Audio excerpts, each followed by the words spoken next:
తెలియజేస్తా ఉన్నా. ఇదే పల్నాటి వెంకటరెడ్డి గారి దగ్గర వెళ్దాం. పల్నాటి వెంకటరెడ్డి గారు ఇప్పుడు ప్రస్తుతం ఏదైతే ఉన్నారో మన జంగారెడ్డి గారు మాట్లాడుతూ ఖచ్చితంగా ఏదైతే రైతుకు అవసరం ఉన్నదో రైతుకు ఎంతైతే అవసరం ఉన్నదో దానికన్నా ఎక్కువ రైతు తీసుకొని దాన్ని ఉపయోగిస్తున్నారంటూ చెప్తున్నారు.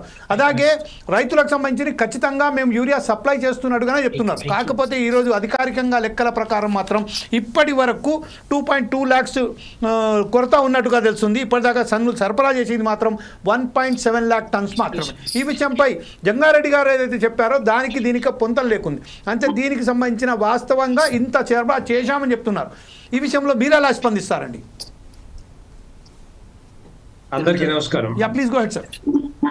ఇప్పుడు తెలంగాణ రాష్ట్రంలో నరేంద్ర మోడీ గారి ప్రభుత్వం వచ్చిన తర్వాత 10 సంవత్సరాలు 11 సంవత్సరాలు దాడుతా ఉంది.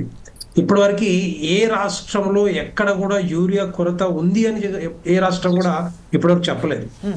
9.5 సంవత్సరాలు ఈవెన్ బీఆర్ఎస్ పాలన కూడా జరిగింది. కేసీఆర్ గారు అధికారంలో ఉన్నారు. ఎక్కడ కూడా వాళ్ళు కూడా ఎక్కడ మన రాష్ట్రంలో యూరియా కొరత ఉంది అని కూడా ఎప్పుడు చెప్పలేదు. ఒకటి. రెండవది, తెలంగాణ కాంగ్రెస్ ప్రభుత్వం ఇక్కడ తెలంగాణ రాష్ట్రంలో ప్రభుత్వం డిమాండ్ చేసింది 9.5 లక్షల మెట్రిక్ టన్నుల యూరియా కావాలని చెప్పి, రబీ కానీ ఖరీఫ్ సీజన్ కావాలని చెప్పుండే. దానికి దగ్గర 11 నాకు లెటర్ ఉందన్న. అది యాక్చువల్ అఫీషియల్ 10,48,000 టన్నులు మనకు కాదు. ఆన్ పేపర్ మీరు చెప్పొచ్చు. ఆన్ పేపర్ లో మీరు రిక్వెస్ట్ చేసి 9.5 లక్షల మెట్రిక్ టన్నుల యూరియా అని చెప్పారు. దాంట్లో 12.02 lakhs మెట్రిక్ టన్స్ సప్లై కూడా అయింది.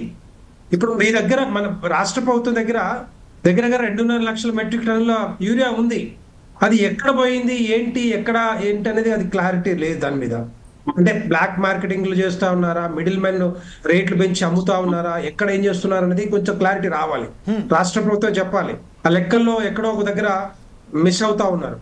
So even agriculture minister Tummala Nageswara Rao గారు చెప్పినా కూడా, మిగతా వాళ్ళు చెప్పినా కూడా ఆ క్లారిటీ రావట్లేదు.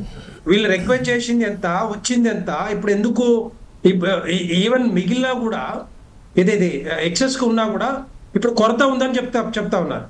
అంటే పంటల సాగుబడి ఎక్కువైందా, లేకపోతే రిక్వెస్ట్ చేయడం తగ్గిందా, ఎందుకు అనేది ఇప్పుడు ఇది మన అగ్రికల్చర్ మినిస్టర్ చెప్పాలి. కానీ అది క్లారిటీ లేదు. రెండవది, ఎక్కడ కూడా ఇప్పుడు మీరు అన్నట్టు ఇంతకుముందు చెప్పారు 1,75,000 సప్లై అయింది. అది కరెక్ట్ కాదు. అది మొత్తం సప్లై అయింది. ఇంకేమైనా రిక్వెస్ట్ కావాలి, ఇంకేమైనా కావాలంటే ఇమ్మీడియట్ గా మోడీ గారి ప్రభుత్వం రెడీగా ఉంది. ఎప్పుడు ఏ రాష్ట్రానికి ఎంత కావాలో ఇవ్వడానికి రెడీగా ఉంది. కాకపోతే ఇన్ టైంలో రిక్వెస్ట్ చేస్తే అదే ఆన్ టైంలో వచ్చే అవకాశాలు ఉంటాయి. ఫర్ ఎగ్జాంపుల్, ఇప్పుడు ఆగస్టులో పంటలు వేస్తా ఉన్నారు. దగ్గర నేను అనుకుంటా 70 లక్షల ఎకరాల్లో పంట, 90 లక్షల ఎకరాల్లో పంట వేస్తా ఉన్నారు. 90 లక్షల ఎకరాల్లో పంట వేస్తే దానికి ఎస్టిమేషన్ ఎంత, రిక్వైర్మెంట్ ఎంత, అదంతా కూడా క్యాలిక్యులేట్ చేసుకొని కేంద్ర ప్రభుత్వాన్ని రిక్వెస్ట్ చేయాల్సిన రిక్వెస్టో లేకపోతే ఆర్డరో పెట్టాల్సి ఉండే. కానీ అక్కడ ఎక్కడైనా లోటుపాట్లు జరిగితే, లేట్ అయితే రాష్ట్ర ప్రభుత్వం భరించాల్సి తప్పితే, రాష్ట్ర ప్రభుత్వం తప్పు ఉంటుంది తప్పితే కేంద్ర ప్రభుత్వం తప్పు ఎక్కడ ఉంటది? మేము రెడీగా ఉన్నామని చెప్తా ఉన్నాం. కేంద్ర ప్రభుత్వం, మా బీజేపీ ప్రెసిడెంట్, రాష్ట్ర అధ్యక్షులు రామచంద్రరావు గారు కూడా చెప్తారు, అనేక మార్లు మీటింగ్లో చెప్పారు, ఎట్టి పరిస్థితుల్లో మా వైపు నుండి కేంద్ర ప్రభుత్వం నుంచి ఎక్కడ కూడా తగ్గే అవకాశాలు లేవు. అడిగినంత ఇచ్చాం. కాకపోతే వాళ్ళే డెఫిషియట్ చూపిస్తా ఉన్నారు. 2.5 లక్షల మెట్రిక్ టన్నులు వాళ్ళ దగ్గర ఉంది, ఇంక కావాలంటే కూడా ఇస్తామని చెప్తా ఉన్నారు. కానీ అన్న ఒక్క నిమిషం అన్న మీరు చెప్పినట్టే 9 లక్షల రూపాయలు మేము అడిగినాము, రికవరీ తక్కువ అయినా ఎక్కువ అడిగినామో పక్కకు పెట్టేసి అన్న. అది మా తప్పిదమా ఏ తప్పిదమా పక్కకు పెట్టాను. మీరు చెప్పిన ప్రకారము 9 లక్షల టన్నులు రికవరీ అడిగామని చెప్పారు. మరి 9 లక్షల రికవరీ వచ్చిందా అన్న? రాలే కదన్న. మరి అది కేంద్ర ప్రభుత్వం లోపం అంటారా అన్న? కేంద్ర ప్రభుత్వం లోపం అంటారా లేకపోతే రాష్ట్ర ప్రభుత్వం లోపం అంటారా చెప్పన్న. ఇప్పుడు మీ దగ్గరే ఉంది కదా 2.5 లక్షల మెట్రిక్ టన్నులు ఉంది. అది ఎక్కడ పోయింది అని క్లారిటీ ఇస్తలేరు మీరు. 12.02 లక్షల మా దగ్గర 2 లక్షల మా దగ్గర 2 లక్షల మెట్రిక్ టన్ను ఇప్పుడు స్టాక్ ఉన్నదని ఇప్పుడు చెప్తున్నా మీకు. ఇప్పుడు మీకు 100% చెప్తున్నాము, ఉన్నది కూడా మా దగ్గర. మా దగ్గర ఉంది కూడా, ఉన్నది, సప్లై చేస్తున్నాం. నేను లేదని ఎక్కడ తప్పు చెప్పలే మీకు అన్న. నేనేమంటున్నానంటే 9 లక్షల మెట్రిక్ టన్నులు తమ సప్లై చేయాల్సింది, మేము రికవరీ ఇచ్చినది మీ ప్రకారమే, మీరు చెప్పిన ప్రకారమే అడుగుతున్నప్పుడు మరి మిగతా ఎందుకు సప్లై అయితే లేదన్న కారణం చెప్పరా? ఇప్పుడు మీరు అడిగిన దానికంటే ఎక్కువ ఇస్తున్నారు కదా, కేంద్ర ప్రభుత్వం ఇచ్చింది మీరు అడిగిన దానికంటే ఎక్కువ ఇస్తే మీ దగ్గరే ఉంది ఎక్స్ట్రా, మళ్ళీ మీరు అది 2.5 లక్షల మెట్రిక్ టన్నులు ఎక్కడ పోయింది? ఇక్కడ బ్లాక్ మార్కెటింగ్ పోయిందా? మిడిల్ మెన్ మధ్యలో వచ్చిర్రా? లేదా దందాలు చేస్తున్నారా? ఇవన్నీ కూడా అంటే ఇన్ని సంవత్సరాలల్లా 9.5 సంవత్సరాల బీఆర్ఎస్ మోడీ గారు ఉన్నారు, ప్రధానమంత్రి మోడీ గారు అదే మోడీ గారు ఉన్నారు, మరి కేంద్ర ప్రభుత్వం బీజేపీ ప్రభుత్వం ఉంది. ఇన్ని సంవత్సరాలు రాంది ఇప్పుడు ఎందుకు వచ్చిందని అడుగుతున్నారు. అంటే మినిస్ట్రీ, అగ్రికల్చర్ మినిస్ట్రీ లెక్కల్లో తప్పు చేస్తా ఉందా, లేకపోతే దాన్ని ఉన్నదాన్ని మరి ఎక్కడన్నా వేరే వాళ్ళు మధ్యలో బ్లాక్ మార్కెటింగ్ చేస్తా ఉన్నారా? మీరు కంట్రోల్ చేయలేకపోతా ఉన్నారా? ఏం జరుగుతుందో తెలియట్లేదు దీంట్లో. కానీ అడిగిన దానికి మేము సమాధానం, అడిగిన దానికి కంటే ఎక్కువ కేంద్ర ప్రభుత్వం సప్లై చేసింది. రెండవది ఏంటంటే ఇక్కడ ముఖ్యంగా ఏంటంటే రైతులకు కావాల్సింది యూరియా. ఇది యూరియా అన్న చెప్పినట్టుగా యూరియా ఎక్కువ వేస్తే దిగుబడి ఎక్కువ వస్తుందను, లేకపోతే ఇంకేం జరుగుతాను అంటే అది తప్పు.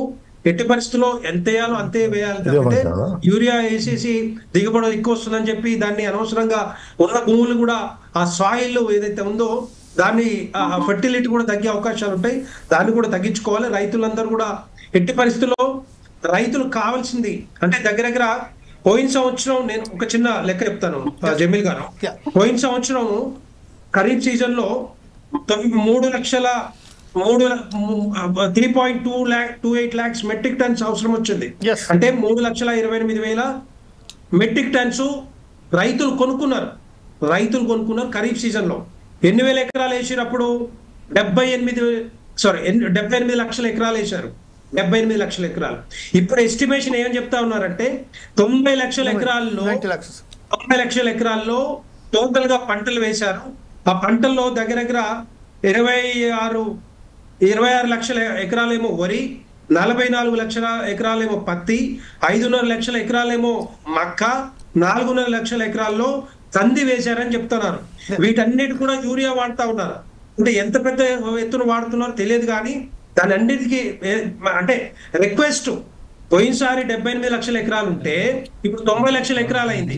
అది వాళ్ళకి తగ్గట్టుగా సరిపోను.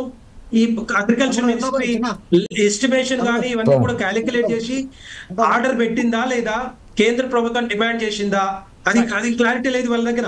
నేనేమంటానంటే ప్రతిదాన్ని కూడా ఇప్పుడు కూడా మనం రోజు చూసుకుంటుండాలి. మనం చూసాం ఈ రాష్ట్ర ప్రభుత్వం ఏం చేసింది లాస్ట్ టైము, మన యాసంగిలో కూడా బోనస్ ఇస్తాన్నారు, ఇవ్వలేదు. రెండో పాయింట్ ఏంటంటే కళ్ళలోకి ధాన్యం వచ్చిందాక, ధాన్యం వచ్చిన తర్వాత కూడా 2 3 నెలలు అనుకుంటా ఆల్మోస్ట్, కానీ పట్టించుకోలేదు. అక్కడ ఏమవుతుందంటే ధాన్యం వచ్చిన తర్వాత తడిచిపోతా ఉంటే, ముద్దైతా ఉంటే, ఈవెన్ దాని మీద కనీసం రివ్యూ మీటింగ్స్ కూడా పెట్టలేదు మంత్రి గారు. రివ్యూ మీటింగ్ టైం లేకపోయినా కూడా కనీసం డిస్ట్రిక్ట్లలో ఎంపీలకో ఎమ్మెల్యేలకో వాళ్ళకో ఒక ఇది ఇస్తే వాళ్ళ బాధ్యత ఇస్తే చేసుకుంటోళ్ళు. ఇవన్నీ కూడా ఏమవుతున్నాయంటే రాష్ట్ర ప్రభుత్వం దగ్గర ఒక సమర్థవంతమైన పాలన జరగట్లేదు.